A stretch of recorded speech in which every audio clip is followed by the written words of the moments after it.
right. Well, shalom to everybody, and hope you guys are having a blessed day today. Certainly, wonderful many things. Man, there is so much knowledge and wisdom that is coming out on so many levels, and sometimes it's as Solomon said. Sometimes knowing things is a burden in and of itself, uh, because then you're put with the inevitable question of, are you going to do it or you aren't? And so Solomon totally understood that concept about what it really means when truth begins to be revealed. It actually is the universe's way of telling you it's time to change who you are. And unfortunately, a lot of people don't want to do that. So for those of you that do, then you're truly a special person. And we know that it's very clear in Yeshua's teachings that he really wasn't interested, as we've been told, in saving the world. In fact, he never had a thought of that. Uh, his purpose was to come and tell those that sought truth what truth was, and he did that, and he accomplished that. And so there's so many metaphors that we've looked at. I hope that you're being able little by little to conceive of those and get some of these things. It's not necessarily that I don't sometimes maybe have a piece of it and I don't share it, because what I've found is that if people have nothing invested, they learn nothing. And so if you're not interested enough to learn for yourself the things, when I ask you questions like, have you understood this? And you go, nope, and you just cruise right on and you never think about it again. And so there really is a greater picture here that really has been missed, and Christianity has helped a lot of people to feel like they're okay and safe because they just don't think. And so it's kind of like a statement that somebody I know uses a lot with their whole ignorance is bliss. Well, it's only bliss for a time, and then ignorance becomes a really bad thing. So, welcome to you today. There's a great changing going on in this earth on many levels. Uh, Many things are not resonating with people, and many people can't understand how to deal with that. Uh, it is a question of the age-old song: should I stay? Should I go? Is it yes? Is it no? And the Bible talks about this, whether you believe it or not. The Bible does talk about it. It says that there will be many in the valley of decision who can't figure out what it is that they're going to do. He was talking about exactly what I'm talking about. And so there were many. You have to grab a hold of that. It's not a few, friends. And so as I continue to do what I believe that I'm supposed to be doing, which is exposing truth to people, and they then will make the choices that determine their everything. Uh, so I hope that you're choosing well. Everything is a choice. Everything has an option to make a different decision. Everything can go from one timeline to a completely different timeline. And it really does. It fits with the song that I'm quite fond of, and it says that you're the captain of a mean and rugged ship. Uh, it's totally up to you. There is no one that can change your destiny. Only you can. And so I hope that you will place the value in that. It is one of the most prominent things. Yeshua has some really amazing things to say today, and maybe some things that hopefully, if you have been, then you will get some more of that today. Those things that are worthy of weeks and months of pondering on, and if your pondering is like mine, you may come to 5 different conclusions before you finally come to the conclusion. And so we'll say to you today, a welcome and a namaste. Uh, we left off last week with the inner and the outer. This is a very big principle. Many of these principles in my studies outside of the things that we do here, there's really a lot more pieces. It's really sad if you understand what's being said. It's really sad that this knowledge has existed, and we think it's somehow New Age. And I know that I speak often because I know that it's not truth.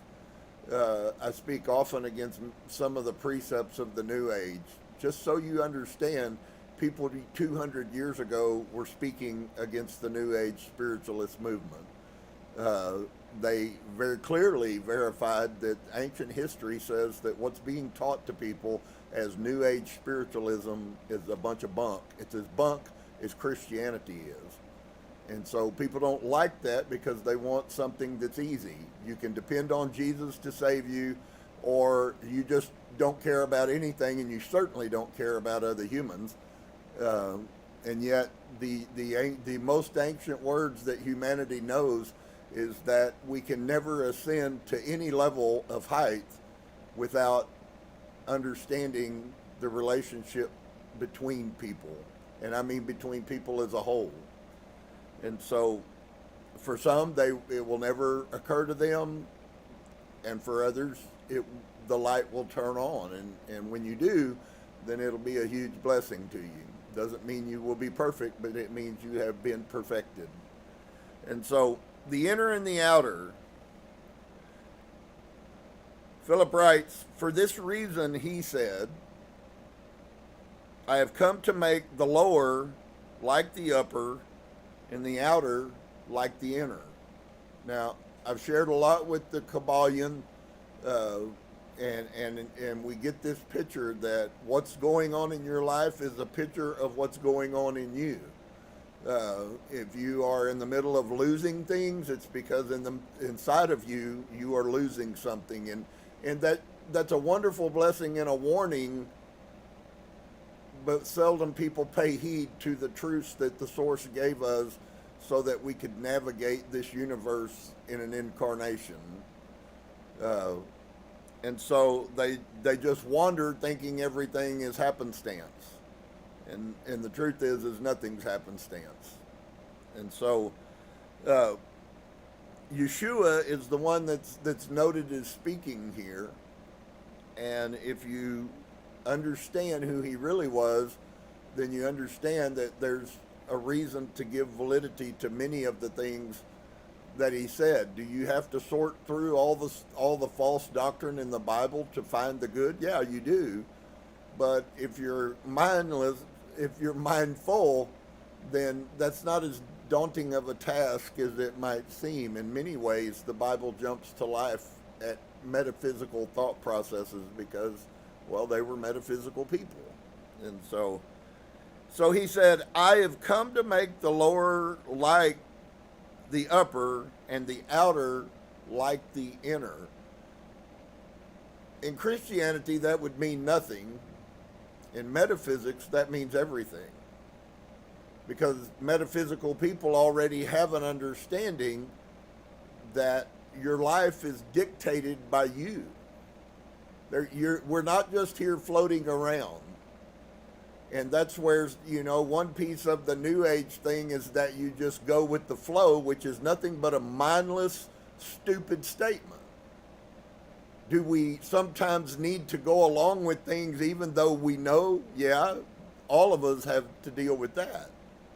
But the truth of the matter is if you just let people mindlessly drag you along and you call that going with the flow, it's actually proof that you really are not all that concerned about what happens to you in the first place. There is no room for mindlessness in the realm of Source. There's nothing mindless about it. He does nothing mindlessly.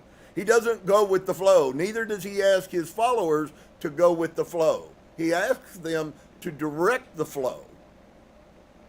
I know it's huge, and maybe for you it might be too much to swallow, but it is the truth nonetheless. You are the captain of your own ship. If you wreck, it was because you did not pay attention. And if you are successful, defining that in the proper context, because having money does not make you successful, or having things does not make you successful. Inevitably, that success comes out of who you are inside. And so he came with a specific purpose. That's one of the things that I'm so blown away with. We get this generic concept that Jesus came to save the world. Jesus came to save the world for what reason? Okay? Well, I'll tell you the reason that they sell you. Because the world is lost. And the only reason that people are lost today is because truth has been taken from them, and they are lost because they lack the truth.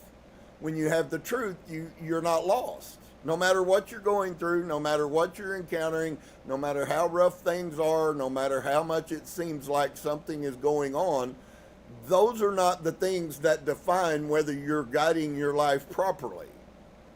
Those are external circumstances, if you would, that you have been put here to go through and to be successful. The plan was to be successful, to navigate the waters. That's the purpose. It's the things are not the thing. It's what you do in those situations. So you give up your navigation ability to somebody else so that you can mindlessly do nothing, and then you don't understand why your Titanic hit the iceberg. And so he came with a purpose, and it wasn't the purpose that we've been told our whole lives. He came with a purpose to make that which is lower like the upper, and that which is outer like the inner. And to unite them in that place. And so just so you understand, this coming to make is actually could be more properly stated as he came to reveal what is inner and what is outer, and then to make them the same. Part of that making the same is exposing that they are the same already. You just fail to have knowledge of that. So as we fail to have knowledge of that, then we will continue because we keep trying to do things in the wrong manner, and we keep getting a different result than what was intended, and then it's very difficult to understand, why is this going on like this? And so he spoke here in symbols and images. So just so you know, you're not really ever going to get anything that comes from Yeshua that's just straight up. It's all about mind. That was one of the first opening lines in the Kabbalion. The first thing you got to understand about God is it's about mind. So how could you allow yourself to walk through your life mindlessly doing crap with no knowledge? You're blind. It's like, oh, well, I didn't know I did that. I couldn't tell you how many times as a pastor I heard, oh, well, I don't know. I didn't know I made that person feel bad. Like, yes, you did. You're just a liar and you're mindless. You don't care. And I know that's not you, but I bet you know somebody who fulfills in that exact statement. Maybe you've even thought those words inside of you. And then if you're a good soul, you felt guilty about thinking the words. So he says this is the purpose that he came. Those who say there is a heavenly person and one that is higher are wrong. So even 2,000 plus years ago, they were fighting doctrine and lies, if you want to deal with the truth. The whole of Judaism was established off of a lie. The whole of Christianity was established off of a lie. The whole of Islam was established off of a lie. And there were many metaphysical people that came after that explained how you could know it was a lie and why it was a lie. But you have to care enough to live in this realm. And so those who say there is a heavenly person and one that is higher are wrong. Ponder that for a minute. What does that mean? We've been told our whole life that there are higher persons. So Philip kind of is embarking on a thing. First off, Yeshua never taught in anything but images. They're just pictures. The reality of what he's saying sounds like what he said, but it's not what he said at all. And so those who say there is a heavenly person and one that is higher are wrong, for they call the visible heavenly person lower. So if we say, and I've been guilty of this, and it's wonderful because all over the universe just keeps sending reminders of things, and eventually our mind, if we're attentive, eventually our mind will begin to build those repetitions of patterns of thinking, and it is a slow process, but it is one that one must endeavor to do or desire to do. The universe will bring the goods if you will desire to accept them. And so, for they call the visible heavenly person lower. Well, what do? We first off, we probably don't look at ourselves as being heavenly. The visible person, friend, there is no visible person except humans. And so we call these visible heavenly person lower, and the one to whom the hidden realm belongs higher. That's why you hear a concept that our higher self. Well, whether you know it or not, that just encompasses 99% of the New Age teachings that are out there teach that exclusively. And so what it seems like Yeshua is trying to do is he's trying to correct an error that existed over 2,000 years ago, and it's worse today than it was then. And so the one to whom the hidden realm belongs higher, it would be better for them to speak of the inner and the outer and the outermost. So instead of my higher self, maybe I need to begin to look at my inner self. The one that's not this physical body, but the one that I really am. And most people seem to be limited. They have a cutoff at only the physical realm is reality to them. And as long as they stay in that realm, it will remain their reality. Okay, so you get what you want. Whether you know it or don't, you are getting what you want. You are manifesting what you want. If you want ignorance, you will get all the ignorance that you can stand. If you want enlightenment, you can get enlightenment, but you have to want it.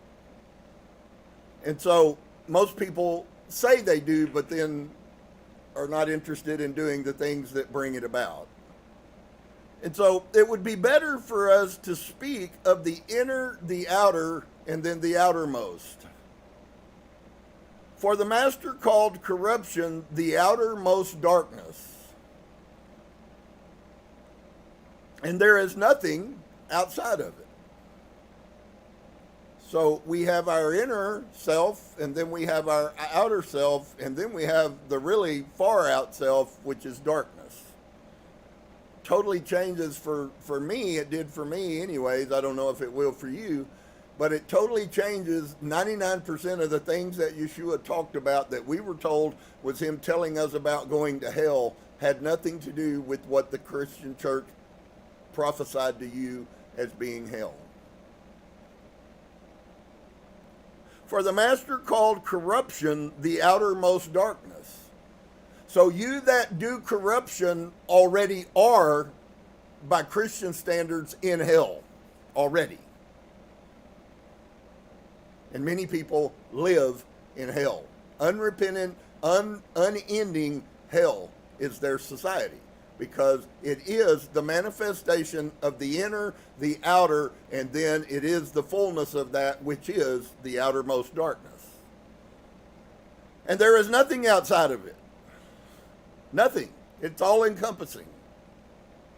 And he said, my Father who is in secret. Now, many of you have never heard that concept, that when he was talking to Source, supposedly when he gave, you notice that he doesn't quote it as the pattern for praying. He's speaking from a concept of something first person that he heard. And so he says, my Father who is in secret. Well, he told us already that the kingdom of God was within us, And if you remember that, then it shouldn't be that far-fetched for another piece, which I've shared oftentimes with you guys, is that God lives in you. That's why he told the priest, do you not know that you are little Elohim? Did you know that you are not, that you are little, powerful ones? And so he said, my Father who is in secret, he said, go into your room and shut the door behind you and pray to your Father who is in secret. He's tied two things together, two concepts that Christianity uses incorrectly constantly. You were taught your whole life an incorrect understanding of what was actually said. And so he says, go into your room. That's an act that you must do. You must go into your room. And you must shut the door behind you and pray to your Father who is in secret. That is the one who is innermost. Isn't it a marvelous and an amazing concept to think that you have the divine spark of God is inside of you, and yet you live at such a low level? It's really one of the greatest travesties that humanity will incur, is that we have so much divine goodness in us and we're so mindless that even when we're told that, it doesn't seem to hit the bell and totally make our lives different.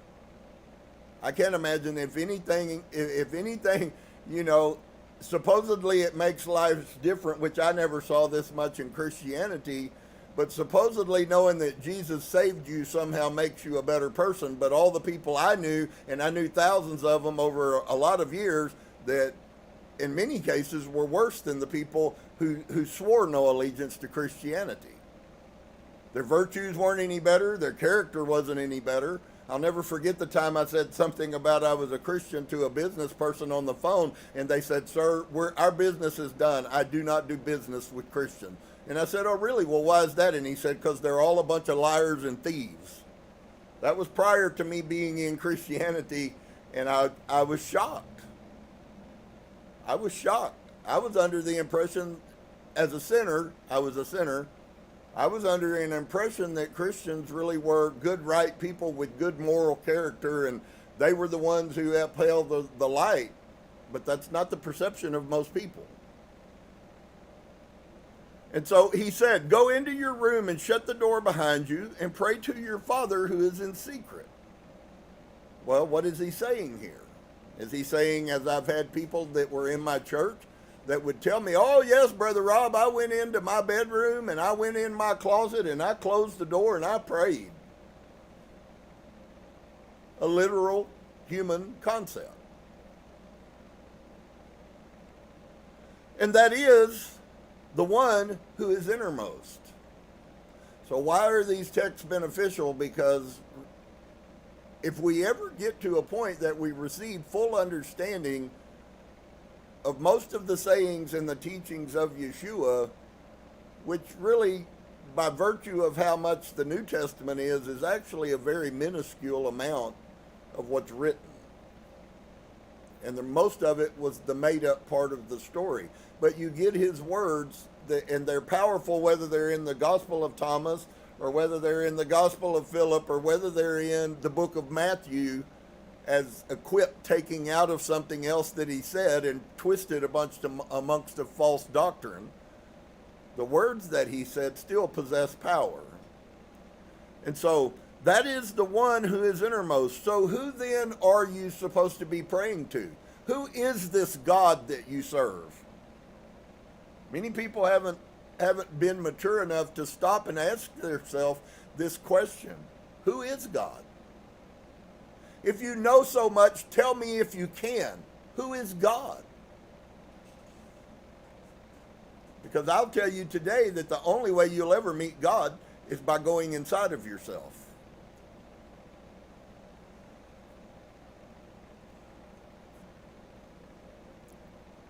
That is the one who is innermost.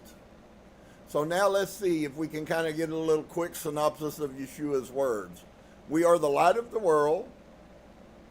The light goes inside of us, and we're not supposed to put a basket on it so that people can't see the light in us.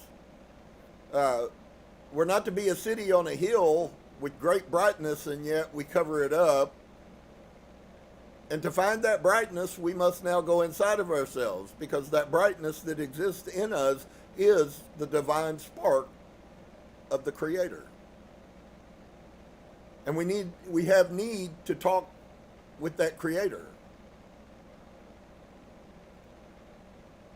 So what is innermost is the fullness. What would be known as the higher self is our divine spark. And there is nothing further within you. Past your divine higher self, friends, there's nothing else.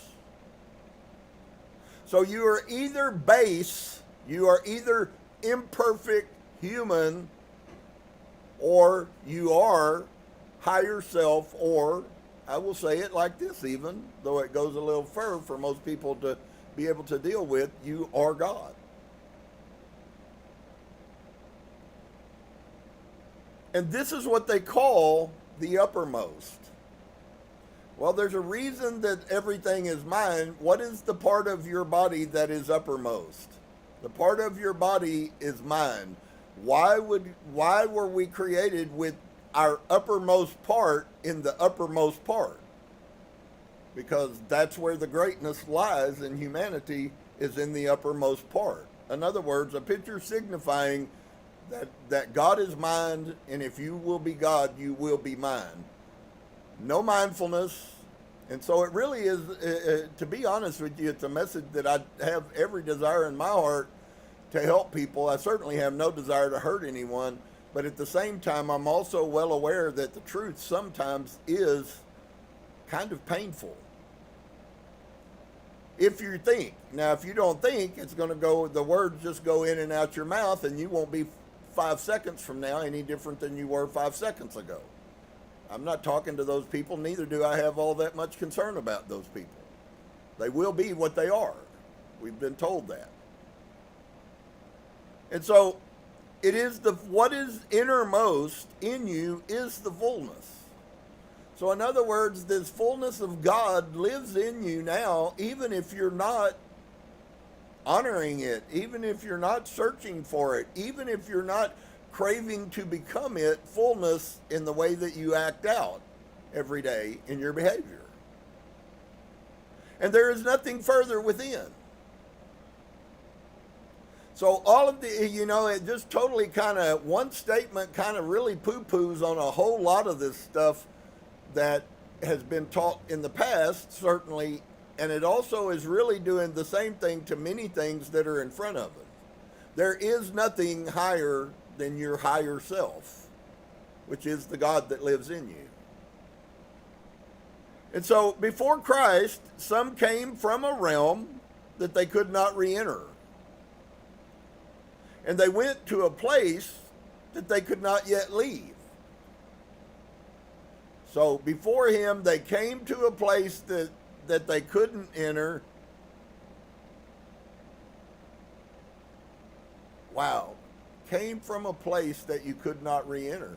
Why do you think mankind, at least for the last 3,000 or 4,000 years, inside of most people, there is actually a draw and a desire with a conscious knowledge that there is something missing. You ask people, and they will tell you, well, yeah, there's a hole, and I don't know how to fill it. That's very common. In fact, I think all of us experience that probably a lot more than we recognize.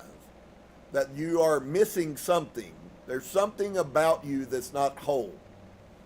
That's why shalom is such a huge word. When they say shalom to you, they're not just simply saying hi. They are saying, hopefully, you find who you are in completeness. That's the whole concept of shalom. And so,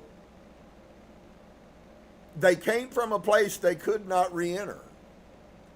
We came from a place we cannot re-enter in the state in which we came. And they went to a place that you could not yet leave. Then Christ came. Those who went in, he brought out, and those who went out, he brought in. So what is he doing? He is taking both sides and exposing what it means to be completeness, the fullness. We don't hear that in Christianity and have no knowledge about the fullness, but it was very, very, very important for, I don't know, maybe the last 100,000 years in the teaching that have been found.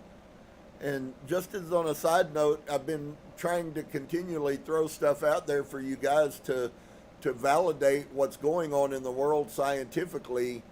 They just found the oldest remains, and this body was literally preserved perfectly, so much so that they actually could extract DNA from it of a humanoid. They have carbon dated, and that humanoid walked on the face of this earth, not that much different than who we are now, although there was some differences. But that humanoid was found to be 100, I believe it was 28,000 years old. 128,000 years old. 100 times older than what we've taught. So that certainly can't fit very well inside. And they found that this humanoid had both Homo sapien and Neanderthal in them. So we now also have a picture that there were multiple species of humanoids who have walked on this earth in at least the last 120,000 years. That's a far cry from 5,000 years since man was created, by like 30 times. And so you those things should have potency to you. If they have hidden all of that from us, even the one that was found that was 28,000 years old, if they are willing to hide that truth from Christianity, and Christianity doesn't want those truths exposed. Scholars know this, but they don't have to argue with scholars. Scholars don't believe them anyways. And so he came in to bring us out and to bring us in. That was his purpose on this earth. And he did that for those who are or will. And so when Eve was in Adam, there was no death. So Adam in and of himself was a complete, total package, and he would have lived forever.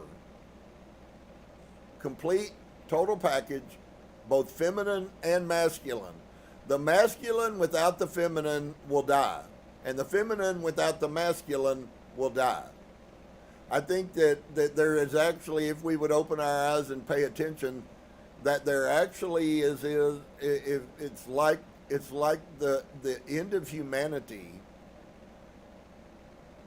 At some levels, I believe that is true metaphorically, but all the chaos that you see going on with the transgenderism and the sexuality thing, it's like the death throes of a bear that's been shot. A bear will run off and it will fall down, and then it will let out this horrible groan right before it dies. A lot of people who hunt bear, when they hear that groan, they know that that spirit has left that bear. And this is kind of like the death throe. Something inside of humanity knows that it's not right, it's not whole, it's not complete. The sad part is many people know that with no idea or consciousness of how right that concept is. And so there is a rectifying that can occur, but it's something that only you can do for you. And so when Eve was in Adam, there was no death. When she was separated from him, death came. If she enters into him again and he embraces her, death will cease to be. Now, whether you understand the metaphor or not, all of that is capable of happening in an individual. In fact, the journey that we are on now is the journey to completeness, and that is the journey of eternal life. That's why you hear so much of the New Age stuff that has to do with the masculine and the feminine. That's why they're the only ones. And so I will say, not everything that they teach is wrong. Not everything that anyone teaches is wrong. There's truth in the Muslim people. There's truth in Christianity. There's truth in Judaism. The concept isn't, is there any truth? The concept is how much truth is there? And we have to learn what truth is and then go find it. And so, what is this metaphor? Because that's total metaphor. Nothing about that has anything to do with Adam or Eve. It's the metaphor of us being separated spiritually and the rejoining of the spiritual. You hear those concepts and those words now. That we can only be complete, and until we are complete again, we will continue to die. And so, why have you forsaken me? Some of these things are pretty crazy, beautiful crazy.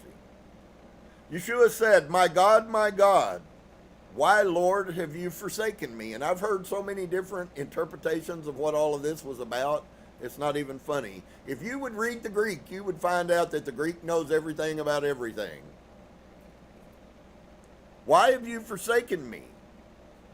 And so Philip invites us, prior to Christianity, he spoke those words on the cross, for he had left that place. Ponder that for a minute.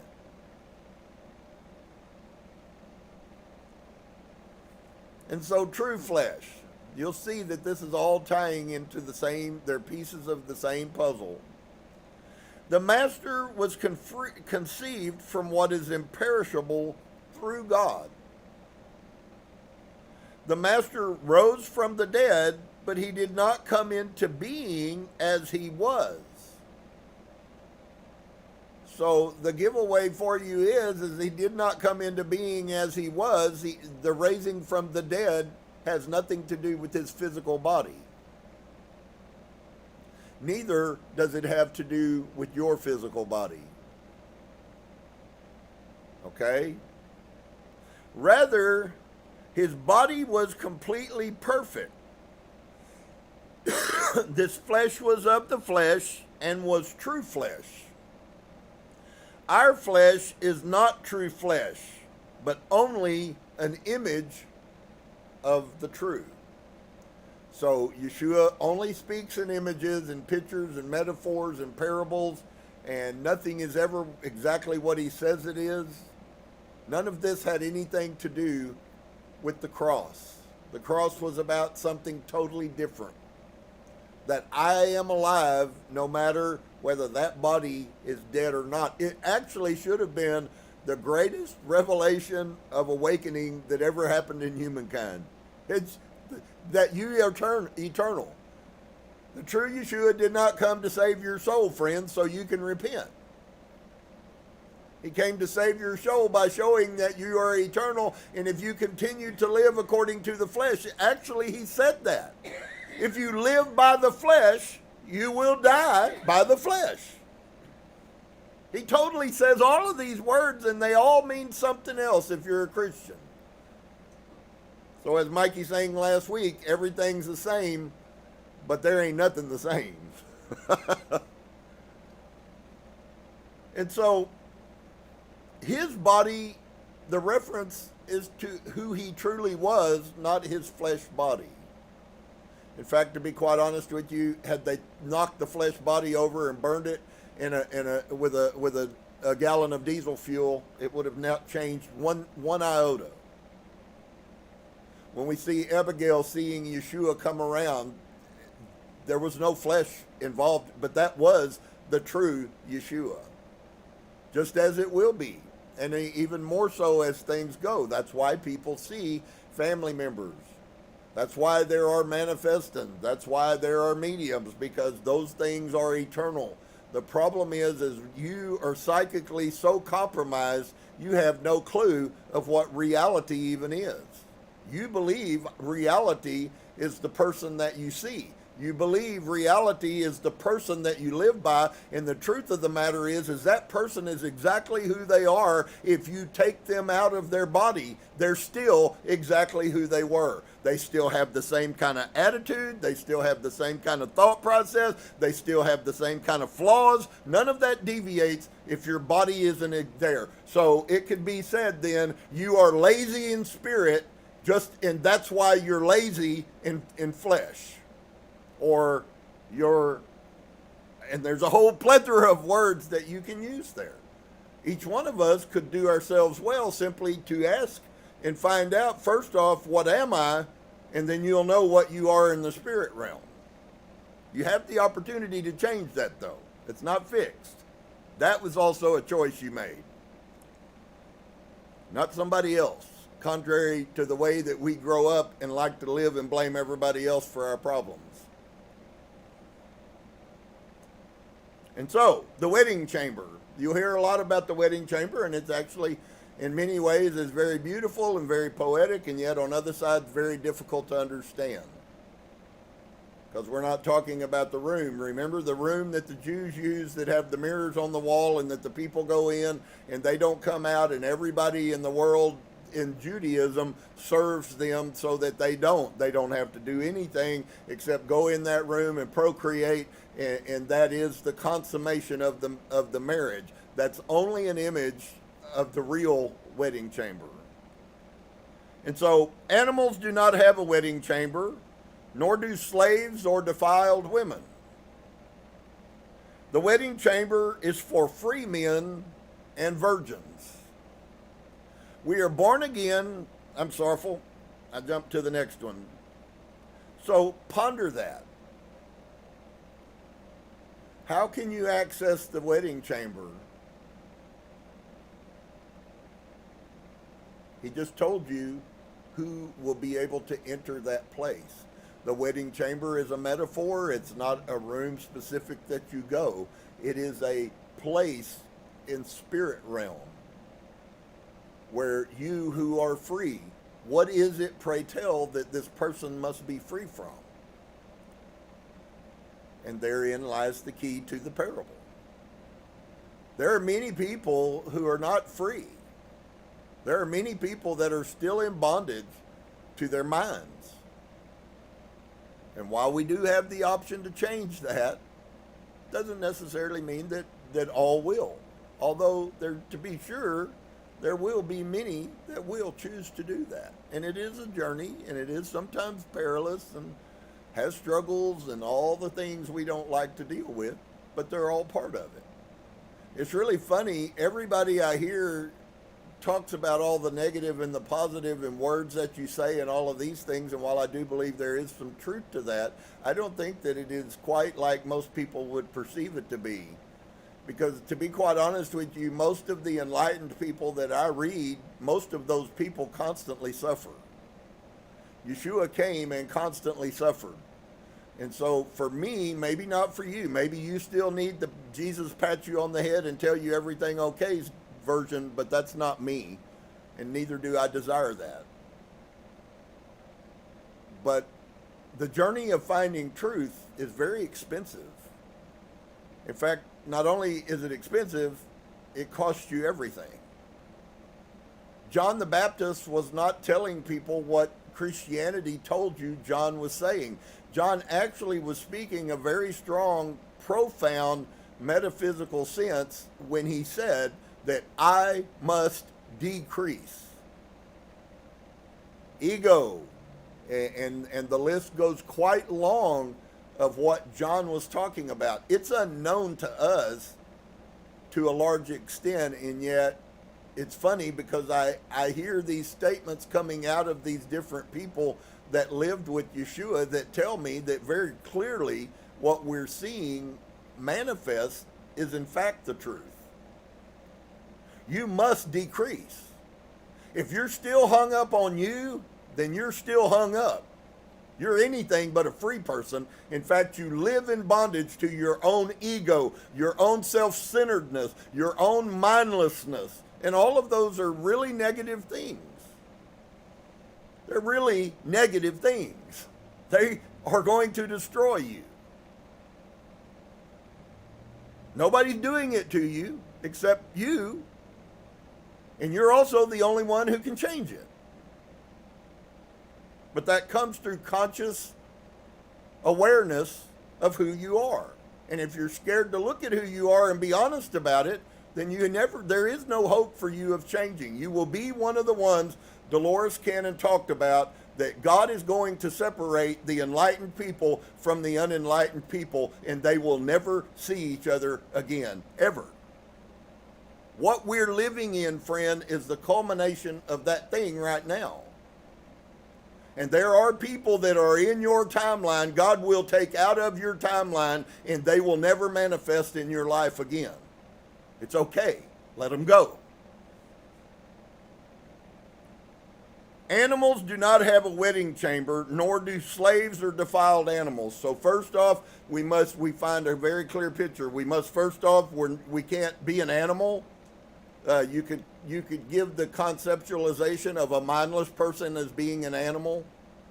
Then you have this person over here who's not a slave. You're not in bondage to your ego. You're not in bondage to your self-centeredness. You're not in bondage to only your desires. You have actually gotten the revelation that it's more about other people than it is about you. So you now have to become insignificant.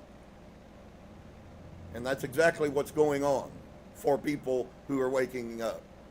They're no longer what's important.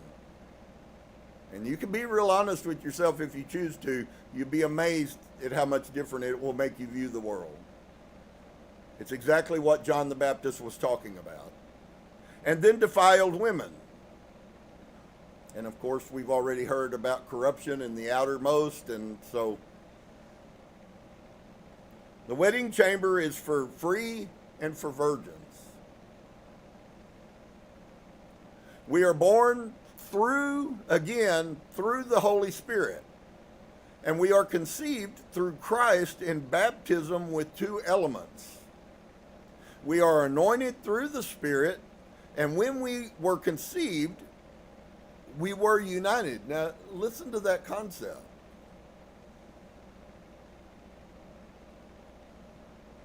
We are conceived through Christ in baptism with two elements. We are anointed through the Spirit, and when we were conceived, we were united. No one can see oneself in the water or in a mirror without light, nor can you see two elements, light and water. And light is the chrism. Say it again. Did I? No one can see oneself in the water or in a mirror without light, nor can you see yourself in the light without water or mirror. So it is necessary to baptize with two elements, light and water, and the light is chrism. Well, we haven't heard much, although I have tried to preface beforehand over the while of this concept of chrism.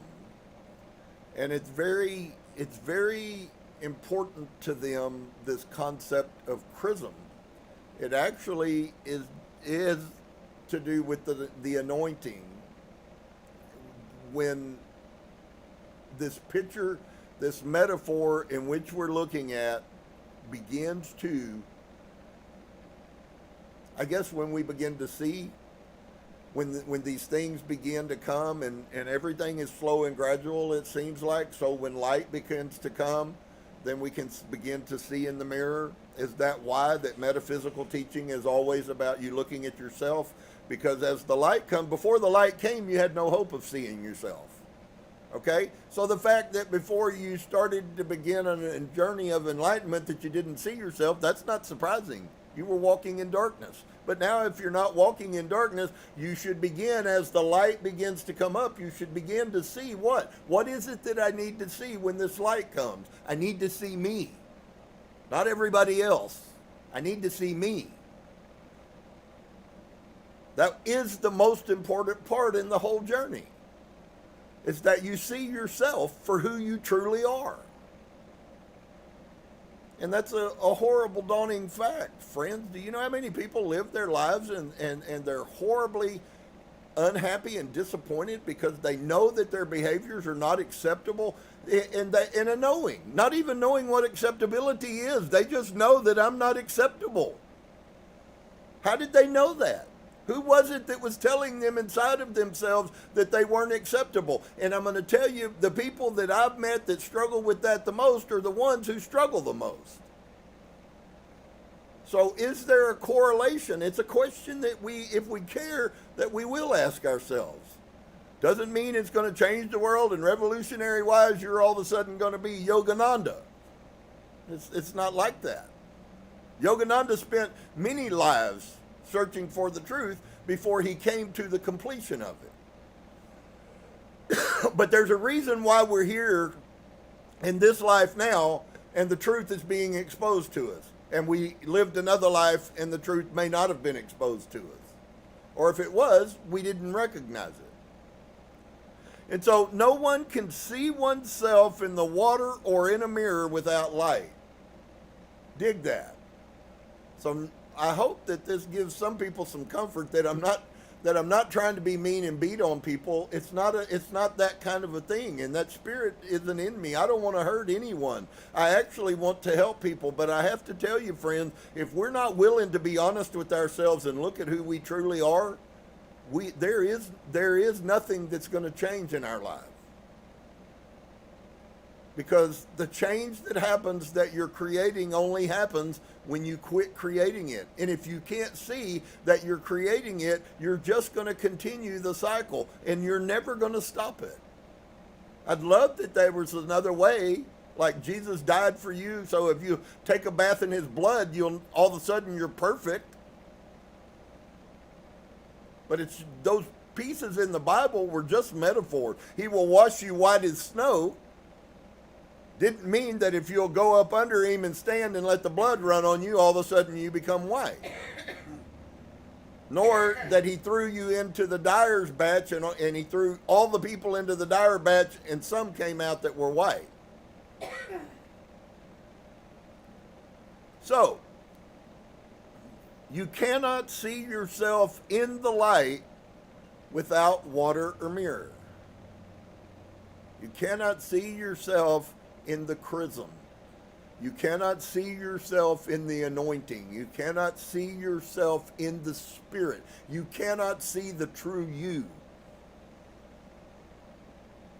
So it is necessary to baptize with two elements, light and water, and the light is chrism. There's a reason why we find in Christianity that they use the term, and it is correct, maybe improperly applied, but there's the connotation of the picture when they talk about being filled with the Holy Spirit and light. That concept isn't a Christian concept. It's a metaphysical concept that was robbed by them and subverted so that it wouldn't tell you that you must have the power inside of you. And so the temple in Jerusalem. There were three structures for sacrifice in Jerusalem. One opened to the west and was called the Holy Place. A second opened to the south and was called the Holy of the Holy. And the third opened to the east and was called the Holy of Holies, where only the high priest could enter.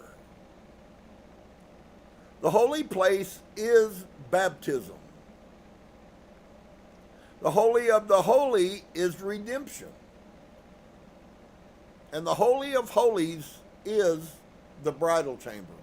So everything about that was used by Judaism as literal were all ancient metaphors to you being, let's see, who was it? It was the great Rabbi Apostle Paul who said, do you not know that your body is the temple?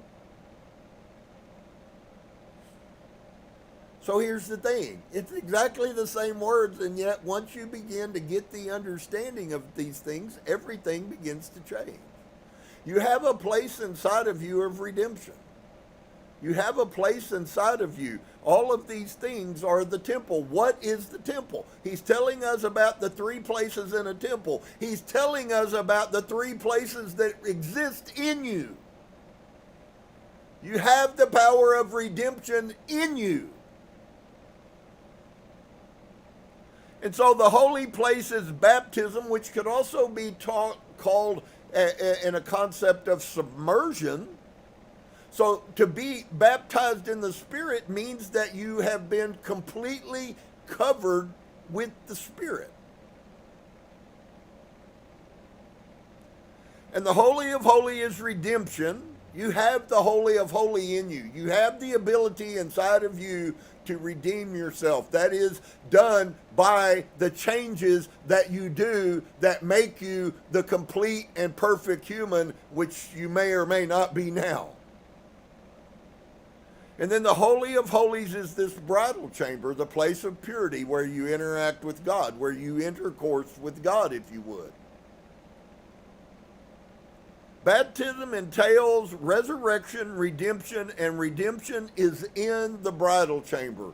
So as you come through the journey, as you finally enter the bridal chamber, which is your mind, as you enter the bridal chamber, you are purchasing for yourself resurrection. Remember, we were told you must have resurrection before death, not resurrection after death. That is so profound. Christianity couldn't deal with that.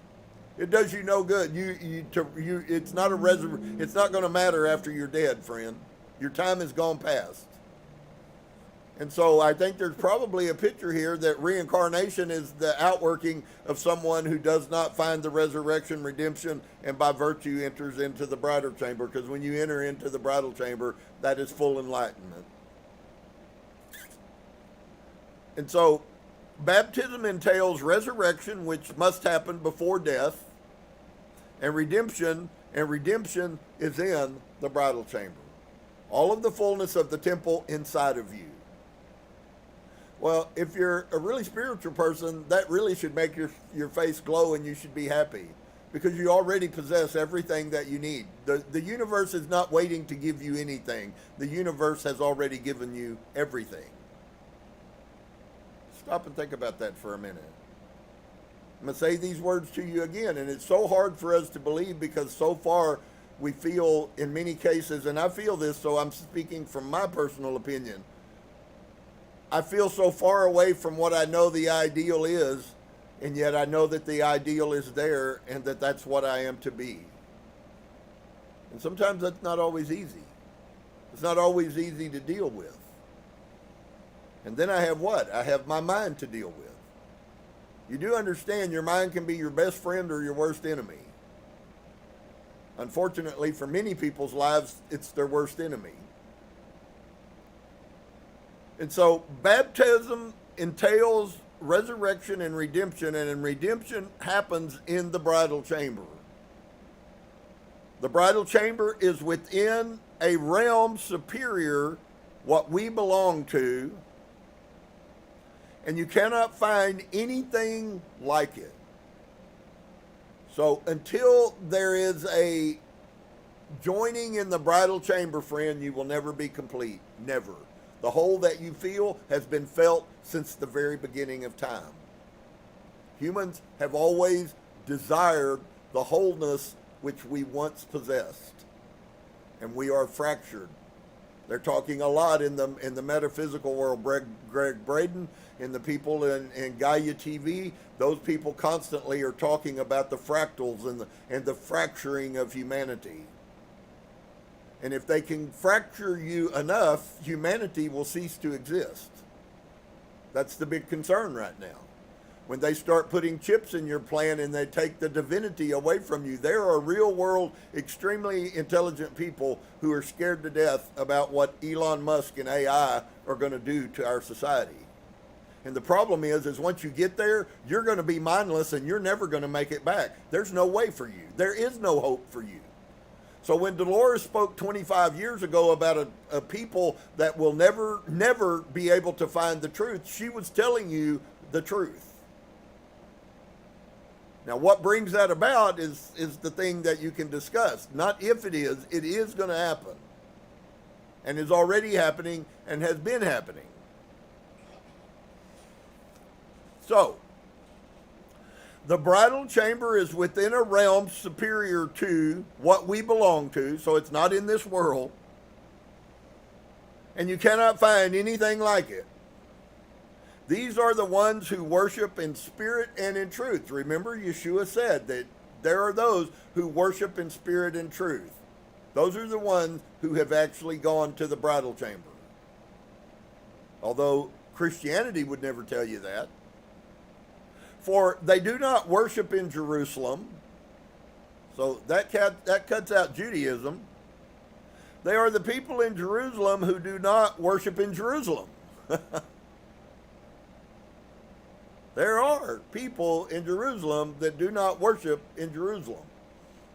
There are people in Missouri that do not worship in Missouri. And they wait. The mysteries called the Holy of Holies, the curtain of which was torn. Our bridal chamber is the image of the bridal chamber above. So when a man and woman in bliss get together and the two become one, that's really a lot more significant. That actually also is a spiritual statement. The whole thing that and I doubt that he ever said it, but they attributed it to Adam, is that the two will join together and the two will become one. That is physical to 99% of the humans on the earth. That is a metaphysical statement, because it's only when you and your feminine half begin to become once again whole, and now you have become a complete person again, and there is no death in that fullness. That is why its curtain was torn from the top to the bottom, for some people from below had to go up. Wearing the light. The powers cannot see those who put on the perfect light, and they cannot seize them. One puts on the light in the mystery of union. And so if I've tried to be a good steward and expose to you this union, which is very, very complex, and yet it's not, and it's very intense, and yet it's not, and yet it's also not very known of, that there's a piece that has to join I have to rejoin something. That is the union, the mystery of the union. Any wonder why they put that under the title of wearing the light? And so the union in the bridal chamber. If the female had not separated from the male, and some of you already are probably going, okay, here it goes, it's all the female's fault. If the female had not separated from the male, then the male would be okay. He would live forever, everything would be wonderful. Instead now, a life of drudgery. The female and the male would not have died. Now notice here the beauty of that picture, because it totally blows those other things out of the water. Listen to this, the way it's stated. The female and the male would not have died. The separation of male and female was the beginning of death. Christ came to heal the separation. So just as we've been told in other places, Yeshua came to this earth, friends, to reunite us in wholeness so that we might go back into the bridal chamber and once again be a complete being instead of a fractured one. It's really quite beautiful. I don't know why people get so depressed and discouraged when they hear these things. Mentally, they're going to take every ounce of intellect that you have to be able to conceive of this stuff, and still you're going to fail. But in the trying is where the Spirit begins to give knowledge, where you get downloads from the universe that help you get enlightenment and insight. So it's in the struggle that the blessing comes. And the separation of male and female was the beginning of death. Christ came to heal the separation that was from the beginning and reunite two in order to give life to those who died through separation and unite them. You want to know what he did? He came to show us the masculine and the feminine and to rejoin them in the bridal chamber. That was his whole purpose. If you're not complete, you're not complete because you haven't obviously understood what was necessary. And the only way you can join the two is to go inside of yourself. A woman is united with her husband in the bridal chamber, and those united in the bridal chamber will not be separated again. That is why Eve became separated from Adam, because she had not united with him in the bridal chamber. She came from him, or left, or separated. And I'm going to do this one, and then I'm going to stop here. Adam's soul came from a breath. I don't know if you're beginning to get the understanding or not, but it's totally amazing to me how all of this stuff that we were so programmed that this was the history of humanity, and it was actually such a small, pale glimpse of the true metaphysics of everything that is. All of the people, places, and things, you thought they were literal, and none of them probably ever existed. They're metaphors. Adam's soul came from a breath. The soul's companion is spirit, and the spirit given to him is his mother. Who is his mother? Who is Adam's mother? Anyone?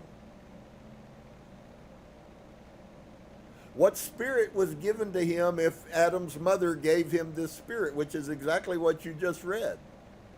His soul was taken from him and replaced with spirit. When he was united with spirit, he uttered words superior to the powers, and the powers envied him. So if you stop and think about this, and if we had time to go forward, there's some really stuff that ties with all of this that I'm trying to, if I might, set the stage for. It is a paradigm shift. I call it a mindgasm all the time because it's just like, wow. And then a new revelation comes and it helps you. You still have to fight all of that old stuff that you are, but you got a new piece now, and that piece will drive you on to the next piece. It's almost like the universe lays a crumb out in front of you, and if you're not interested in picking it up, then your journey ceases. If you will keep picking them up, Source has been saying to me for 35 years, one statement: keep coming. Keep coming. Every time I get discouraged, every time it seems there's something inside of me that says, but keep coming. And I keep finding new pieces.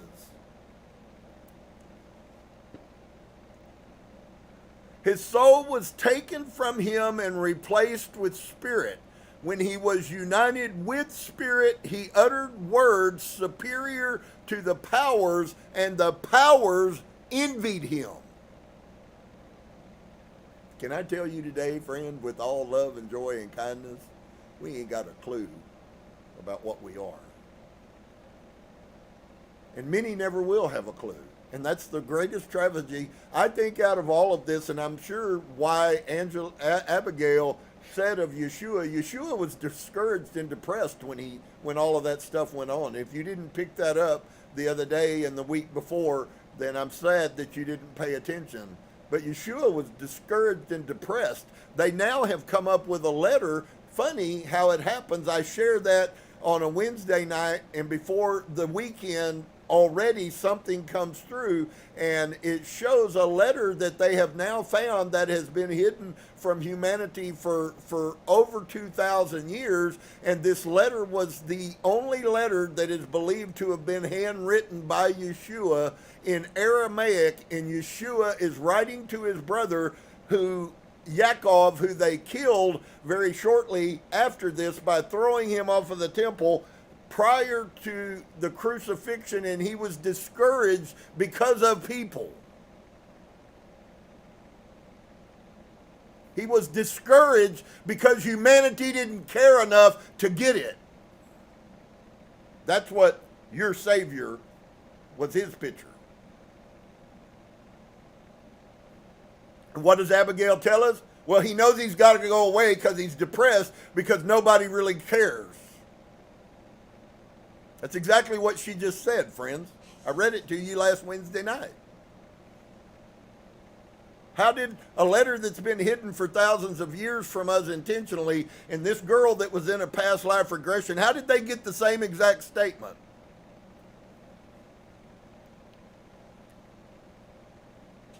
Maybe there's more coming out than your mind is capable of either capable, one, or second option, interested in. Because you don't have to be capable if you're interested. The universe will bring what's necessary. And so when he was united with spirit, he uttered words that were superior to the powers, and the powers envied him. Wasn't a good thing on that level, although it was a good thing. They separated him from his spiritual companion, the hidden bridal chamber. So let's look at what really is said here in a nutshell. Eve was, okay, if you can do this, it may be difficult for some of you. If you're a really long-term Christian, it'll be harder. Okay, Adam was created from his mother, the earth, if you didn't get that. Whether you recognize it or not, the American Indians weren't stupid. They're more spiritual than anybody that I know. Christianity will never approach the spirituality of American Indians. Never. The fact that they killed as many of them as they did proves that. Our mother is the earth. And the Great Spirit, Father, it's funny that American Indians, we laughed at them because they talked about the Great Spirit and our Mother Earth. They were telling you more metaphysical information than you have ever learned in your whole life. And those two things. Why? We find right here, these guys were writing, these were people that knew Yeshua, and they're writing that you were taken from the Spirit, and your mother is the earth from which you were taken from.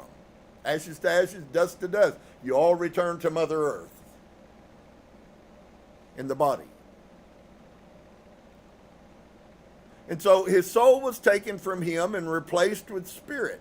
When he was united with spirit, he uttered words superior to the powers, and powers envied him. I can promise you today, friend, when you are united with spirit, you will utter words, and there will be people that hate it. I have lived that for a long while. They separated him from his. This is a very key part in closing.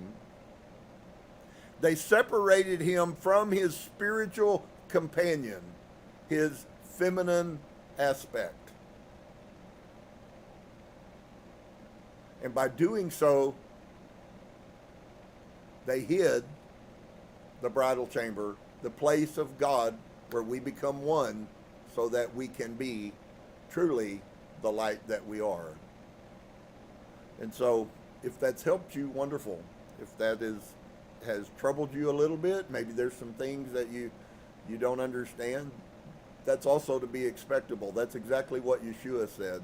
So I'm going to say it again. We look at everything backwards. So whatever most of your belief systems are, they're all corrupt. Okay? We have to. I've been raised and programmed my whole life that everything bad has to be bad. And then you spend your time and somebody does something wrong and you mutter and mutter and mutter and mutter, and you drive around and you talk about how horrible they are and how bad they hurt you and how they did this and how they did that, and you totally have no concept at all about what you're doing. When in fact you ought to be thanking the Creator Source for putting you in a situation of test so that you can learn strength and overcome. Now, if you don't have a concept in your mind of the universe is pushing you towards a benevolent outcome, if you would, then you'll continue to talk about how bad things are and why everything is against you and why nobody likes you and why everything goes against you. And I promise you, I'm an expert at this. If there's a PhD, I got 5 of them. And every one of them are wrong, friends. It's just part of the programming that we were programmed to look at things through a literal reality, which isn't reality, but that's how we view it. And when you begin to thank God for sending you another test, and you begin to thank God for sending you all the things that make you feel that you don't resonate or make you feel antsy, that's why it's so powerful when Yahusha said, I came to trouble you. I didn't come to give you peace.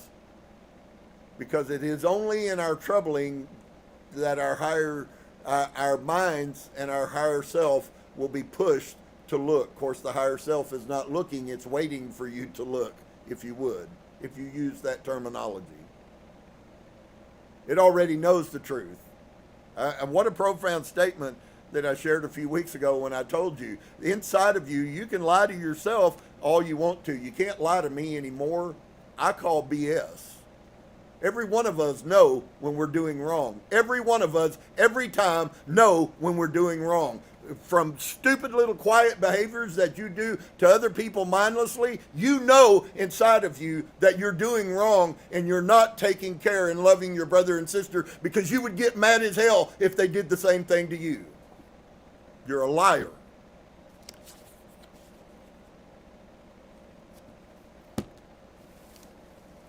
We got a ways to go. Can we go? Yes. Is the door open? Is Source clapping his hand and saying, come, my children, come. I desire for you to. If you're waiting on me to tell you that I desire for you to, he's been telling us since the beginning of time. Come. All of you who will, come. There's this other thing that humans have, and the humans have free will. And if you desire to be rebellious and not come, and you want to, then by all means, Source says, okay. Okay. You got free will. I gave it to you. And I'm not going to refute what I gave to you. It's yours. Free will is yours. And God ain't going to take it back. And if you choose to destroy yourself, he says, okay. Molly Hatchet wrote a song. It's called It Ain't the Way I Wanted It, but that's the price you pay. All around, there's spiritual truth that is existing, and many times we're so unprogrammed, and that's not necessarily our fault. In fact, in many cases, I don't think it's any of our fault. What becomes our fault is when Source begins to bring truth into your life. And you choose to walk the same path you've been walking. That is your fault. Because you don't have to. So, he loves us all with the same kind of love. Whether good or whether bad, he loves us. That has nothing to do with the outcome of our journey. And so, there's a little bit of misconception about that. That if God loved me, he would fix everything for me. And God says, not only am I not going to fix everything for you, I never intended to fix everything for you. I want you to take the creative force as you grow and as you become enlightened. You will begin then to take authority of your life, and you will begin to change the things about yourself that are not pleasing with Source. And that's all tied on other people, friends. Yahusha wasn't playing a game when he said that you must love your neighbor as yourself. And you don't. None of us do. And so that's not throwing a stone at anyone. I'm telling all of us that there is a much higher place, and it isn't about you. It's about what you do to other people. That's what it's about. And so we then have now set before us a blessing and a cursing. If you choose the cursing, friend, you have no one to blame but yourself. If you choose the blessing, you have no one to blame but yourself. And I don't know about you, Mr. Michael, but I certainly like blaming myself for the blessing a whole lot better than the other person. So shalom to each and every one of you. We're going to take a few minute break here, and then we're going to come back and hopefully bless you with some songs. and then we'll pick up. It's quite amazing. I think you'll find that there are many correlations between As a Man Thinketh and the things that he's saying to us, because they are speaking the same message in different words and at different times.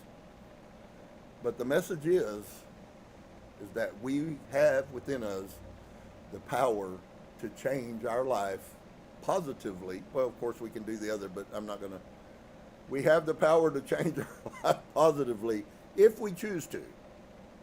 And of course, I don't think anybody has a trouble understanding if we don't choose to, then what the other end of that is. So blessings to each and every one of you. We'll be back in a few minutes. I hope you guys are experiencing all that Source has. It's a beautiful day.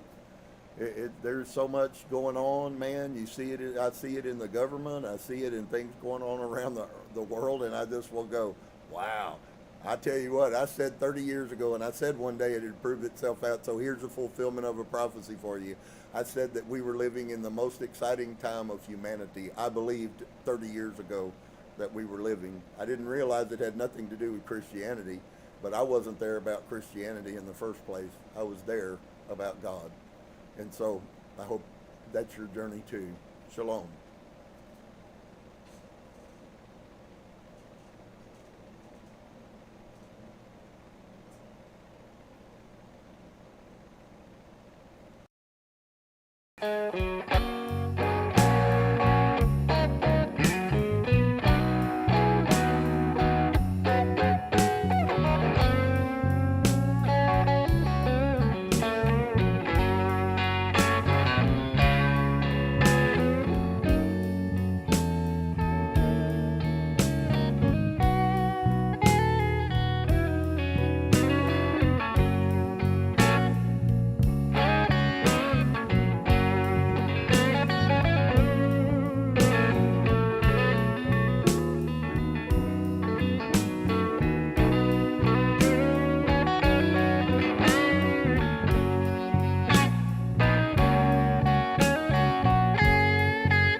us by a little bit of tunage. First song we're going to do for you today is appropriately enough, I guess it is. The name of the song is Change It.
Sometimes that's small changes, and sometimes it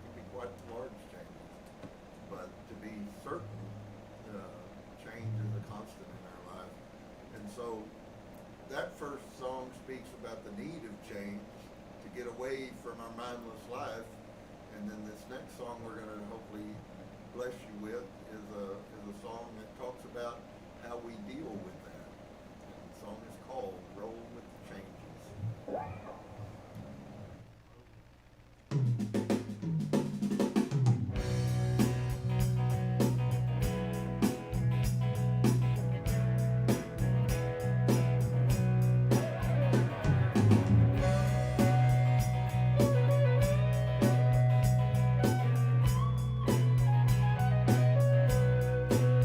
Father, you are able, and I am willing to make the break that we're on the brink of. My cup is on the table, my love is spilling, waiting here for you to take and drink of. So if you're tired of the same old stories, oh, turn some pages. I will be here when you are ready to roll with the changes. Yeah.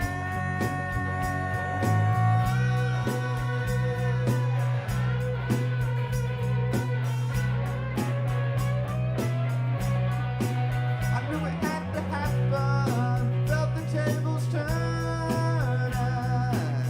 You got me through my darkest hour. I heard the thunder clapping, felt the desert burning, until you poured on me like a sweet shower. So if you're tired of the same old stories, oh, turn some pages. I will be here when you are ready to roll with the changes.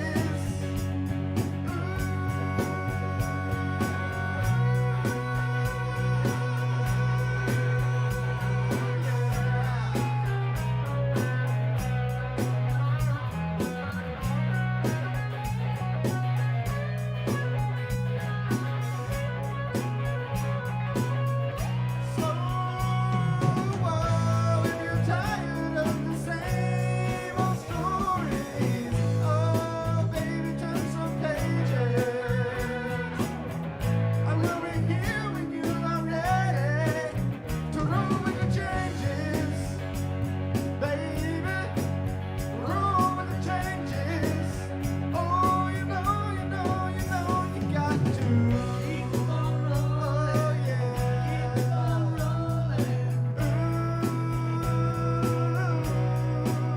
Keep on rolling. Keep on rolling. Oh, yeah. Keep on rolling. With the changes. Keep on rolling. Keep on rolling. Oh, yeah. Keep on rolling. Keep on rolling. Keep on rolling. Oh, yeah. With the changes.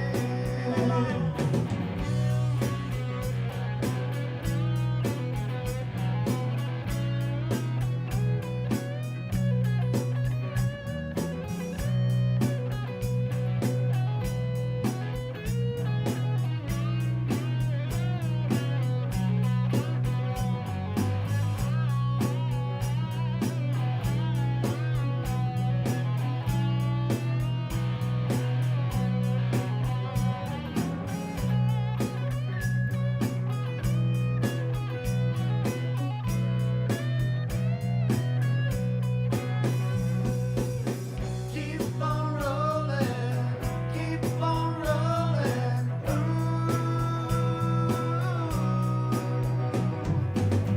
Keep on rolling, keep on rolling.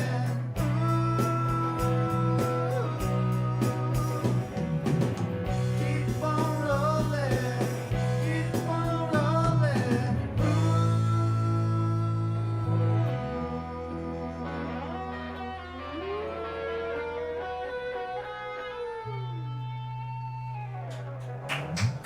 Hallelujah. We just got to keep on rolling with the changes. You know, I think sometimes maybe some of you out there can relate to that, that sometimes part of the the worst part about change is the fact that we have to change. We kind of are creatures of habit, I guess, if you wanted to use that. There's lots of different terminology you could use, but we kind of get set in our ways, and in a metaphysical writing that I read recently, it said, the age-old question is this: can an old dog really learn new tricks? And the answer, of course, is we can. We're not old dogs in that concept when we begin to look at that. I think we've really been programmed into the corner to believe that our bodies age, and certainly there's no doubt that that happens, although some won't recognize it. I won't say who, but there's some that won't. It's an age, it's a number. And while that is true in the physical realm, in the spiritual realm, friends, we're infinite. So, of course, there's always an opportunity for us to change, even though it's difficult. And I know it's difficult. It's difficult for me. It's difficult to go, okay, I was in the wrong, and I shouldn't have made somebody feel like that. And I don't say that I catch every one of them, but I catch a lot more, and the more that I focus on that, the more that I catch them. Which is not the same thing as somebody getting offended because you told them the truth and they don't like it. That's a different animal. And so we just have to keep rolling. And so the next song speaks about something that is changed but yet isn't changed, and that is the nature and the kindness and the goodness and the love and the mercy and the long suffering and all of those things which we can, without any question, rely on. That is the nature of our Creator, and the song is called Always.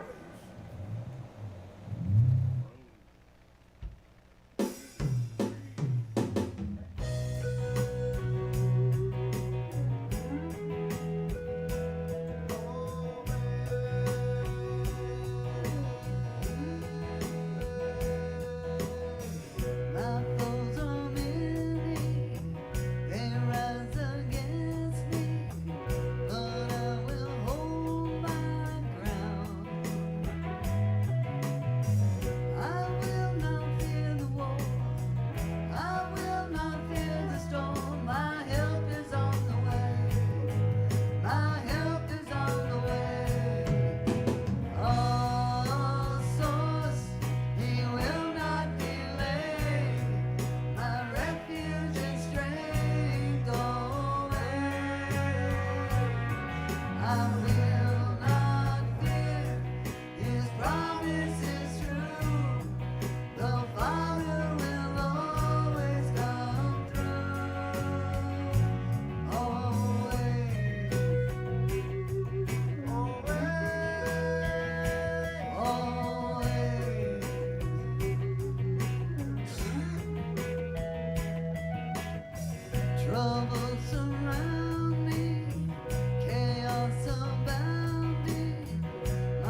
recognize the truths that have been always around us. In fact, the more that I personally research and study, the more I find that there had to be a lot of work to keep us from learning the truth.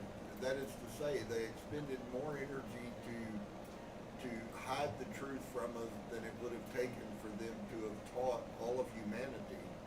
And so, unfortunately, there are malevolent spirits and beings out there, but there are also benevolent spirits and beings out there, and oftentimes we must judge and be careful as to which one of those two classes we become.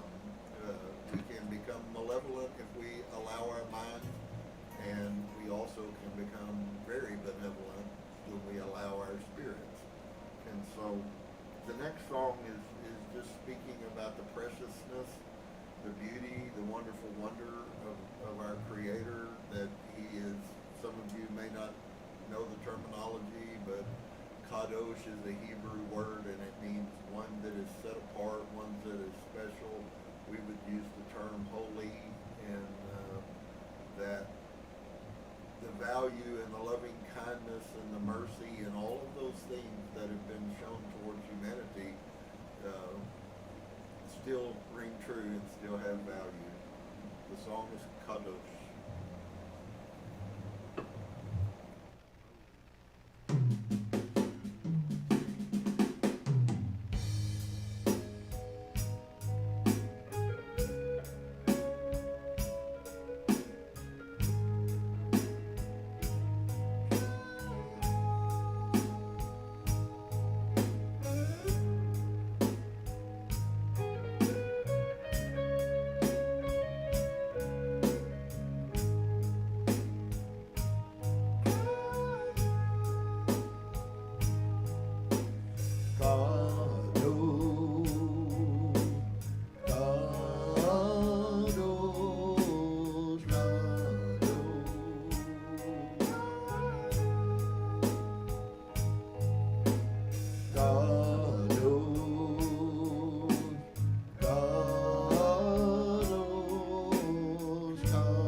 Shalom to each and every one of you. I hope that you're having wonderful peace and all those things. I know that sometimes it may seem like, but that it's very difficult because it does call for change. And I guess if you, depending on your perspective of what you think change is, if you feel like change is negative, then you may feel that. On the other side, I'm sure that there's plenty of people that recognize that oftentimes we need to change, and that's a positive. I mean, I know that that's inside of people because we constantly have people that just out of nowhere realize they need to go on a diet. Well, they realized that they needed to change something. And so this whole connotation about change being bad, change is really what you make it. If you use change positively, it's a very positive thing. Unfortunately, sometimes we as humans fall into bad habits, bad behaviors, and so we obviously need change. And so in our look that we've been looking at as A Man Thinketh, we've come through some really beautiful stuff. It wasn't that it was all joyous and happy and made you happy that I'm right and the things that I'm sharing are correct. It's really more that it is right and that we reap the benefit of it if we plant it inside of us. And so this chapter we're going to look at is kind of short today, and is about serenity. And how many of you know that sometimes you can find serenity inside of yourself even though you may be in a position of chaos? You have inner peace sometimes, and not always. And I think that we constantly have to fight for serenity. If you can morph those two together, we have to make ourselves, sometimes coach ourselves to a place of, this isn't my problem. There's no need for me to get upset. And I don't know if anybody besides myself has lived long enough to be programmed into a fight or flight reaction to things. I certainly recognize that about myself. If you get attacked enough, eventually you're going to learn how to go on defense very quickly. We see that with President Trump. He's constantly getting attacked, and so he constantly is defending himself. In reality, many of the things he defends himself against, he really didn't need to, because the people with any brains knew that what the deal was anyways. So I think that oftentimes we get programmed and we get trained into letting other people's behaviors or their reactions affect our behavior. And so, yes, I can say today that we shouldn't do that, and yes, I know that tomorrow we probably will again. So, but I do know this also: if we'll continue, even though we keep making the same mistakes, hopefully if you are actually practicing some of these principles, then you will recognize that you are doing it less, or you're catching it earlier. All of those little glimpses, don't take them as having no validity. They're very valid. In time, that hopefully will increase, and you will have more control and more discipline. And as you control and discipline, you also will find that you have more peace, because instead of taking the bait, as it were, using a fishing analogy, hopefully you'll begin to be the bass that swims by the bait and let somebody else take it. So it's a journey, and it's a journey for every human. And so serenity, how can we deal with that? Is there anything we can do to create serenity? And if there is, what expense, what cost to me is having serenity? And I think that we'll get a little a little better picture here today, I hope. James writes, calmness of mind is one of the beautiful jewels of wisdom. And it is a jewel, and it is wisdom, but it's also a learned jewel of wisdom. What does it mean? Can you be bothered by bad behavior and still have calmness of mind? Can you correct and still have calmness of mind? And I think without question, if you can't, then we're probably all doomed. So it's very doable. I feel like there's a lot of disconnect because a lot of people think that things are one way and maybe they're really not that way at all. And so that gets into all kinds of conversations that don't always bring peace, and sometimes they bring no change. So it is a beautiful jewel of wisdom, and it is the result of long and patient effort in self-control. So right at the bat, he tells you, if you haven't mastered this, welcome to the jungle. We got fun and games. It's not a short. None of these things that are so amazing for us as far as blessing our lives, none of them are going to be easy. So if you've been told that it's easy, then that must be from God, or if it's easy, that must be good. 9 out of 10 times, if it's easy, it's probably the thing you need to run from the most.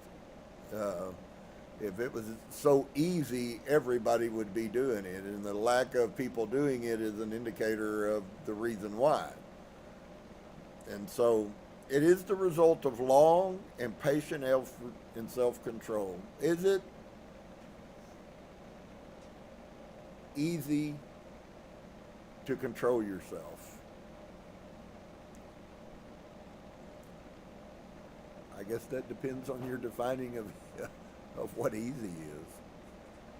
So its presence is an indication of ripened experience and of more than ordinary knowledge of the laws and operations of thought. So we must be part of a school of people who are on a journey to learn to control your mind. Oftentimes we do and say things, and it actually, I certainly am guilty of it, but of you snapped, or you acted in a way, and maybe after the fact you regretted that you did that. Well, that's a part of the journey. Yeah, I hope that you are experiencing that, because if you're doing things and you know as well as I do that if you're doing things you're affecting other people, and if you're affecting other people and have no conscience about it, I'm really scared for you, because it ain't gonna go well no matter how you think it is. Those things have very, very strong consequences. And so its presence is an indication of experience and of more than an ordinary knowledge of laws and operations of thought. A man becomes calm in the measure that he understands himself as a thought-evolved being. For such knowledge necessitates the understanding of others as the result of thought.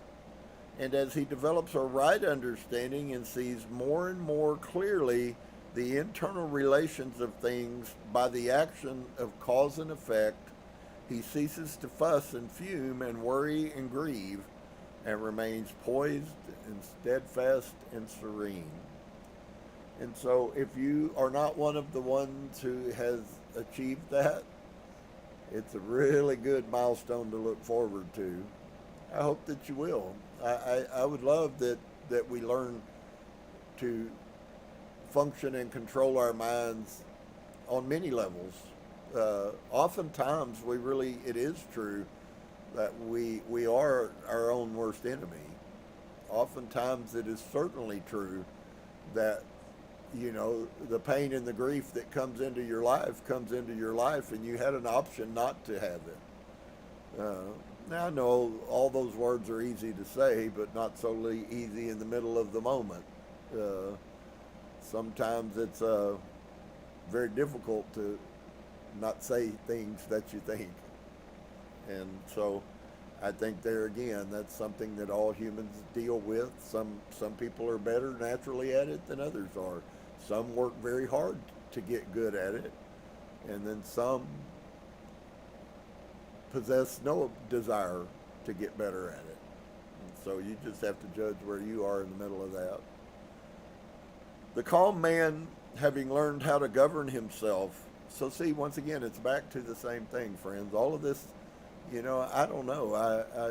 It's all about us, and yet it's not about us at all. Ponder that great piece of wisdom. It's all about you, but it ain't about you. Many wise men have said those words in many different ways. Yeshua was one of them. As I shared with you this morning, John the Baptist was one of them. They say John had a fiery temperament and had no problems in telling people what he thought about them. And that was something he had to deal with. So really there's a greater metaphysical message that comes out of John's "I must diminish so that he can increase" than what any of us have any understanding. That means whatever you apply to it at Christianity. But in the metaphysic realm, that's a huge statement. John was struggling. Yeshua, we now find, was struggling. So, hey, for anybody out there who's hearing words of truth and you're struggling, that just is a picture to you that you haven't ascended above John the Baptist or Yeshua. They were just like us. And I think that the Christian world has done a real disservice by turning these men, God men, into gods. According to what you will see next week in the Nag Hammadi,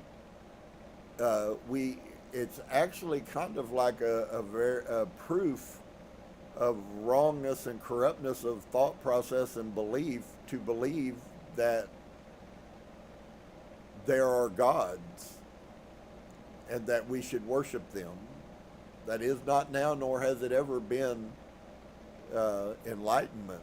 In fact, the truth is, and you'll see this, the truth is that the gods should be worshiping us. That might be a bit more than you can deal with, but it certainly is a truth. And I believe that there are going to be people on this earth who are going to finally watch that door open and everything is going to change for them. Because when we begin to take responsibility for the greatness that we are, then the universe is going to open to that massively. It's already kind of happening in many ways. So, the calm man, having learned how to govern himself. Who has to learn how to govern who? I have to learn how to govern me. You have to learn how to govern you. You're not going to get a reprieve from "it's up to you." You're just not going to find it. You got to go back to Christianity if that's what you want, where you can blame it on somebody else. But it ain't going to happen in the metaphysic realm because it's all a bunch of BS. He knows how to adapt himself to others, and they in turn reverence his spiritual strength and feel that they can learn of him and rely on him. The more tranquil a man becomes, the greater is his success, his influence, and his power for good. Even the ordinary trader will find his business prosperity increase as he develops a greater self-control and quanimity, for people will always prefer to deal with a man whose demeanor is strongly equitable. And so it does have value both in the physical realm, but certainly in the spirit realm. The strong, calm man is always loved and revered. He is like a shade-giving tree in a thirsty land, or a sheltering rock in a storm, who does not love a tranquil heart, a sweet-tempered, balanced life. It does not matter whether it rains or shines, or what changes come to those possessing these blessings, for they are always sweet, serene, and calm. That exquisite poise of character which we call serenity is the last lesson of culture. The fruitage of the soul. It is precious as wisdom, more to be desired than gold, yea, than even fine gold. His insignificant mere money seeking looks in comparison with a serene life. How insignificant. A life that dwells in the ocean of truth, beneath the waves, beyond the reach of tempest, in the eternal realm, calm. How many people we know who sour their lives, who ruin all that is sweet and beautiful by explosive tempers, who destroy their poise of character, and they make bad blood. It is a question whether the great majority of people do not ruin their lives and mar their happiness by the lack of self-control. And so there's not anybody that is exempt from that. Every one of us have to go through that. Maybe if you're in the process of change, you're starting to recognize that things that you used to do that you really didn't have any negative feel for don't feel good anymore. That's a positive sign.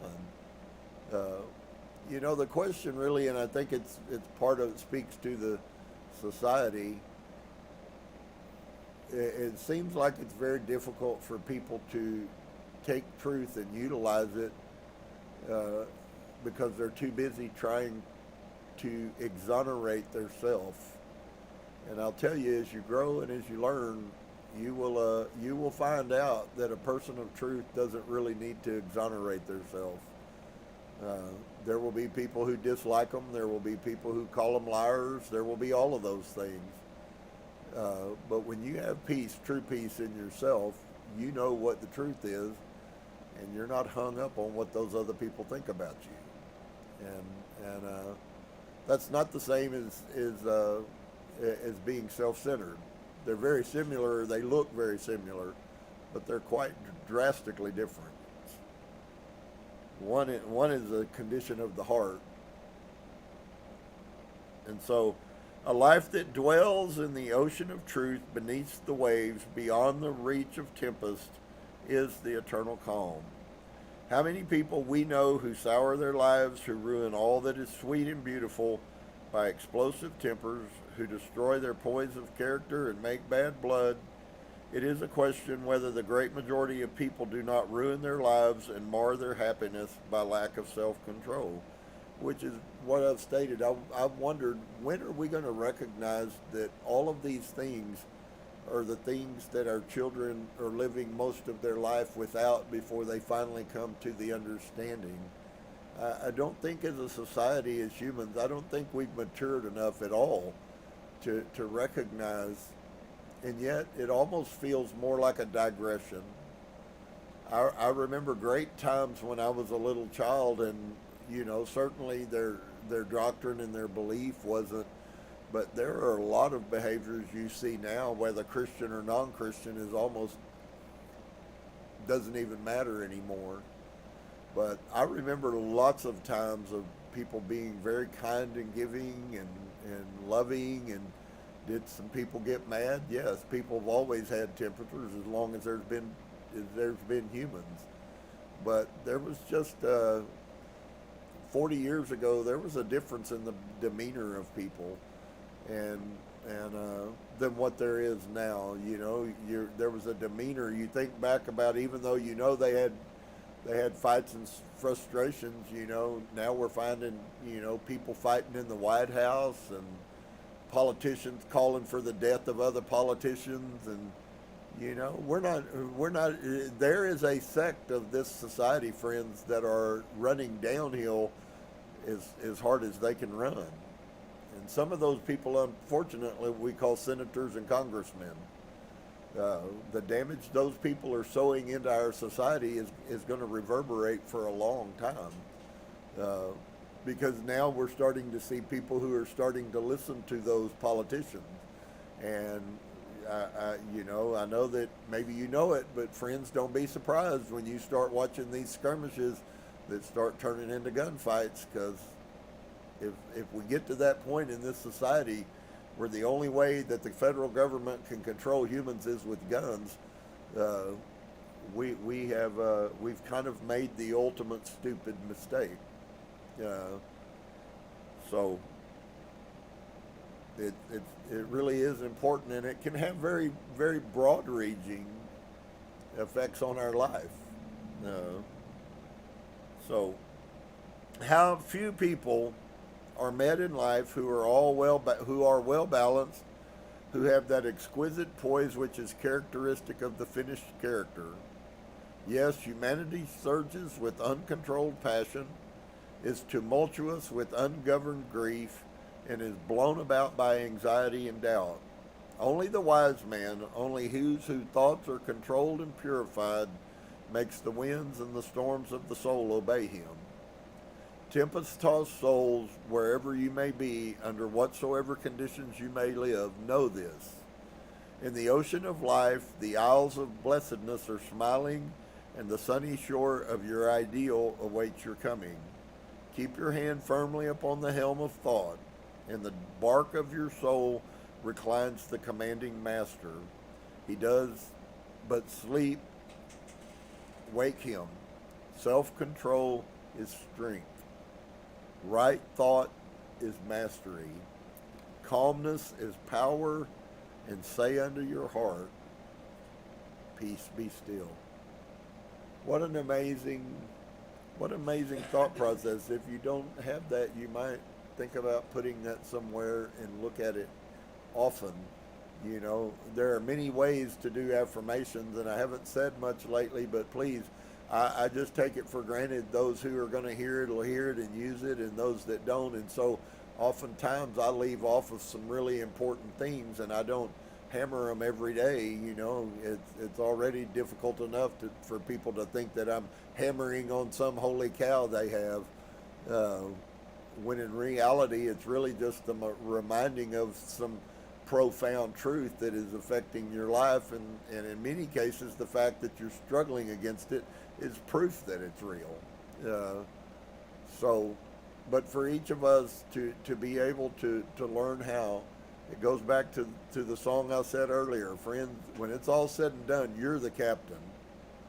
I know that lots of people have lots of power and sway and affect our life, but this is one, on the scheme of things, when this is all said and done, this is going to be one that you yourself did.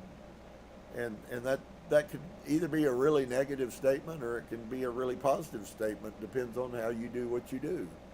And so my hope is that I encourage all of us that we can do more. We can be better humans. We can love more than we love. We can behave properly. We can be concerned and considerate of other people, and we can learn how to do those things. I don't believe that they're outside of us being able to. I think many times we are just, unfortunately, very mindless in thinking about things. And so we walk around mindlessly not thinking, and then we run into the wall, and then we get mad because somebody put the wall in front of us.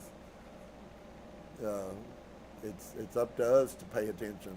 And so I encourage you in that way that you do that you recognize and that you see that we can have all the greatness in the world, and I promise you we possess so much more than most people have any conscious knowledge of, and yet we sometimes live so far below the level of where our source desires for us to be.